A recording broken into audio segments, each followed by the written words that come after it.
Hey, you want to hear something ridiculous? Hey, you want to hear something ridiculous? I just paid my utility bill. In between recording sessions, I paid my utility bill. Can you believe that? It was like $120, and that's overpriced for a tiny apartment. It's so ridiculous how expensive things are these days. You know what? Gas, utilities, groceries, computers, video, James. Everything's so expensive these days. You got to know how to budget. And I don't think a lot of people do know how to budget. I think we live in a society where everything is very decadent, and people don't really feel the need to budget because they think, well, I don't make enough money, so why should I even bother trying to save any of it? And although I honestly do feel that way, I do feel that way myself, I feel like there's always a way around it. There's always a way around it. You know, you got to learn how to budget. And it's not really that difficult. All you got to do is say, well, I'm going to set aside this much money every single paycheck for these certain things.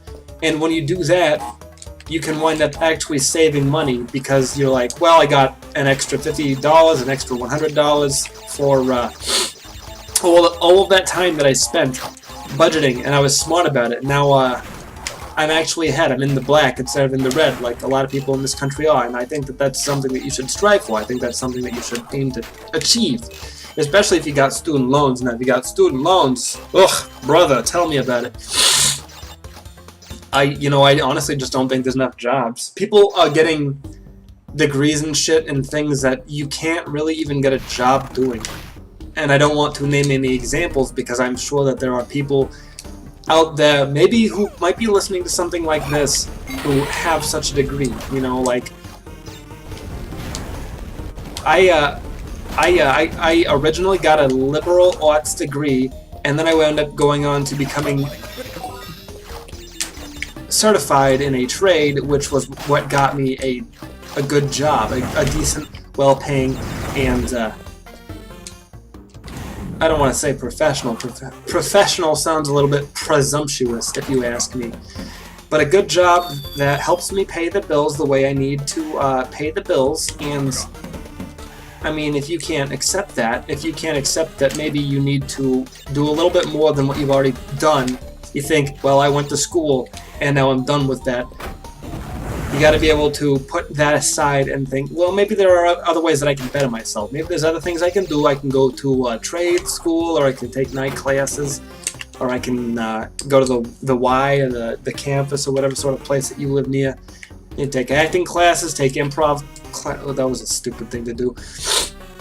You take improv classes, and then you can maybe use those and get an improv troupe, and then you get paid to perform at the local theater, or maybe at like a bar or some sort of comedy club. There's all sorts of comedy clubs around here. There's one called the Tickle Me Funnies, which is the worst name for a comedy club if I ever did heard one.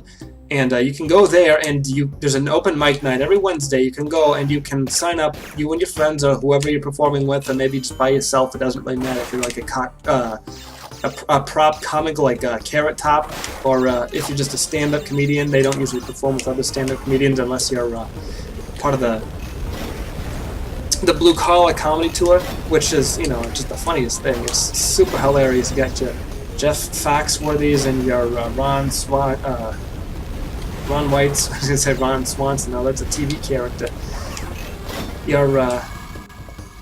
And your Bell Engvalls and your Larry the Cable Guys, and they're all having a good time up on stage. They're drinking, they're telling redneck jokes. Larry the Cable Guy, he's actually professionally educated. He has a college degree from, I think, Kansas State University, something like that.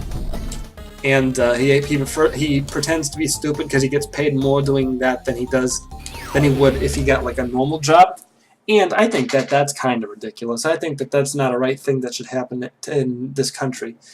And I got reasons for saying stuff like that. I got reasons for thinking those sorts of things. I think entertainers shouldn't be getting paid more than professionally trained or professionally educated students, Recently graduated college students can't get jobs, so they wind up either killing themselves or taking jobs at Walmart or bookstores or cafepress.com. They're making their own t-shirts. They're on Spreadshirt, on Etsy, making things that they selling things that they make. On Redbubble, which I think is another t-shirt website. If it's not, it's probably a porn site, you know. You ever go and search random, like, things and see if it's porn? Funny enough, porn.com is just a porn tube website. I found that out because I'm like, somebody somewhere owns the right to porn.com. There's no way that they don't.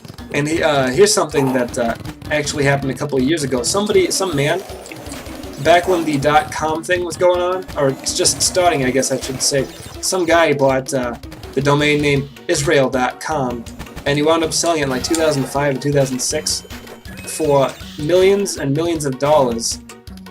And it wasn't, you know, because Israel.com, that's, you know, there's somebody somewhere wants that domain name, and somebody somewhere will pay top dollar for it. Probably the state of Israel. They'll probably take it from him. Or it could have been one of those websites that you go to. It's like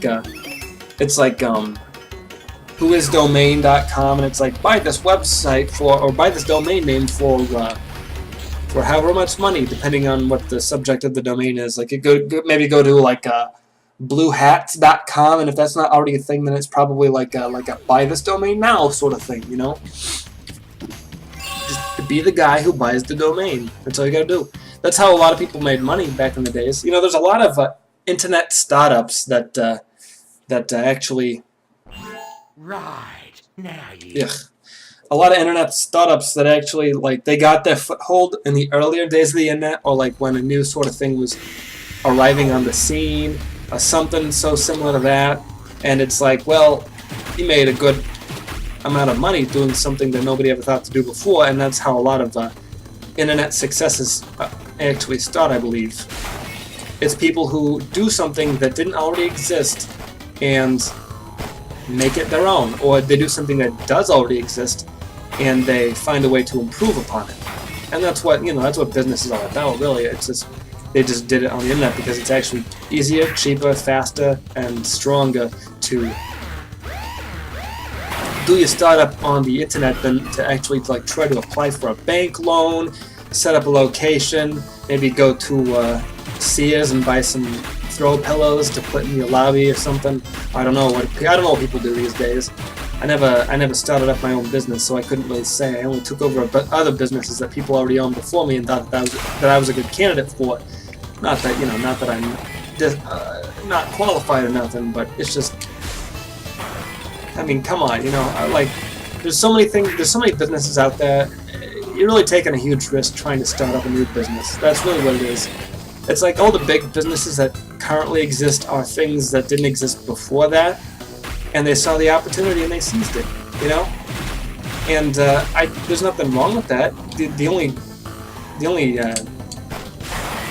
negative, really, that I could think of for something like that is that it becomes too big to fail, at which point they can really do whatever the hell they want to. And I don't think a business should be allowed free reign on something like that. I think a business should be okay with either staying small or still running financial risks, because if they don't run financial risks... No worries, but you'll soon be up again. If they don't run financial risks, then they can just do whatever they want to, you know? They can control your life, they can control everything about your life, your day-to-day life, your bank accounts, your groceries, your cars. You know, you don't really own your car. They can take that away from you at any time. So you're just paying thousands of dollars for something that you don't even really own. Same with, like, property. You don't own property. You're silly to think that you do. Your property is part of the United States or whatever country you live in, and therefore is owned by the United States or whatever country you live in government. And it's really just that we've like reached an agreement with our countries that we live in, that we will stay here and we will pay for it, and at that cost you don't come into our house and start like rummaging through our luggage. Well, we just got back from vacation and we haven't unpacked yet, and you start rummaging through our luggage and find things in there like t-shirts and stuff, and like we went to Mexico, so we bought a bottle of Jose Cuervo silver for $5 when normally here in the U.S. it costs like $25, and you're like, well, this is contraband. This came from Mexico, and we can't allow you to have this. And like, well, I could just go buy the same sort of thing at the store, you know? And it's like, well, you bought this in Mexico. It could be different, or it could be bootlegged, or you just bought it for cheap, and we don't want you doing that. We want you to pay full price for all your groceries, because if you don't, then you're going to ruin the United States economy, ecosystem, not ecosystem. The United States economy, you know, it's a free market, but it's not as free as you think. You think that it would be free for you to bring things into it, but if you're buying stuff from outside of our economy, then you're creating a faction of product that can't be tracked. And the thing is, they want to track everything that moves in the U.S., because if they don't, then they don't know everything. It's all about knowing as much as you can, so that you can control everybody as much as you can. Now that might sound disgusting, and believe me, it is. But honestly, if you were a horrible dictator who wanted to control the aspect of everyone's lives, then that's exactly what you would do too. Because you don't want you want people to stimulate your economy. You don't want first of all, you don't want your currency to go outside of the country unless you're the one sending it there. Like with China, they're like, we're going to just kind of devalue our currency in order to attack the U.S. currency. And you know what? They had a good idea. They had a good idea when they did that, because it kind of upset our stock market. You know, there's a lot of Chinese companies that operate within the U.S., and if we allow them to devalue their currency, then we hold no real power over them. They're kind of off doing their own thing. We don't want that. We can't allow that to happen. That's ridiculous. Not to say that I believe in any of this, but it's all just passing thoughts that I had in my head when I was thinking about other things when I was falling asleep last night. So if that's something that you're interested in, then just know that there's more things out there for you to do and learn about and know, rather than just what you hear about on television. Do your own research. That's all I'm asking. Just do your own research. Don't take everything with a grain of salt. Everything that anybody tells you, take it with a grain of salt, and just assume that you're being lied to, even if you're not. Unless it's something that you don't really care about, in which case it doesn't matter if you're being lied to or not, you know? You know what I'm talking about, right? So, pardon me. Got something caught in my throat. Anyways, I've been SparkleDart. Thank you for watching my show. Goodbye. Mwah.